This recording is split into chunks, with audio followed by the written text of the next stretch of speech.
পবিত্র মাহে রমজান উপলক্ষে সন্তোষপুর জনকল্যাণ পরিষদ ইউএসএর উদ্যোগে 400 অসচ্ছল পরিবারের মধ্যে 13 সেহরি সামগ্রী বিতরণ করা হয়েছে। সকাল 9টায় সন্তোষপুর মাধ্যমিক বিদ্যালয় মারত আয়োজিত অনুষ্ঠান সভাপতিত্ব করেছে পরিষদের উপদেষ্টা ও বিদ্যালয়ের প্রধান শিক্ষক মাস্টার জামশেদ উদ্দিন। এই সময় প্রধান অতিথি হিসেবে উপস্থিত আছেন হেলাল উদ্দিন কোকামিয়া। আর বিশেষ অতিথি হিসেবে বক্তব্য রাখছেন মাওলানা ইলিয়াস হায়দার, রাজনীতিবিদ মোহাম্মদ শাহেদ, আব্দুল বাতেন বুলু, মাস্টার হাসানুল্লাহ ও আলাউদ্দিন মেম্বার সহ স্থানীয় গণ্যমান্য ব্যক্তিবর্গ।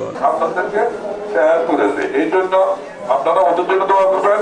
আল্লাহর প্রতি হাম, রাসূলের প্রতি দরুদ, শহীদের আত্মার মাগফিরাত কামনা করে উনি কয়েক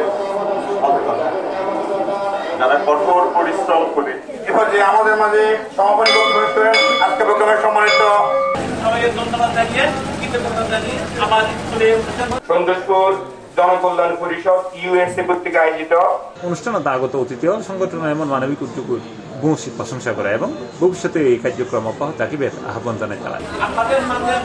C+ TV, চট্টগ্রাম।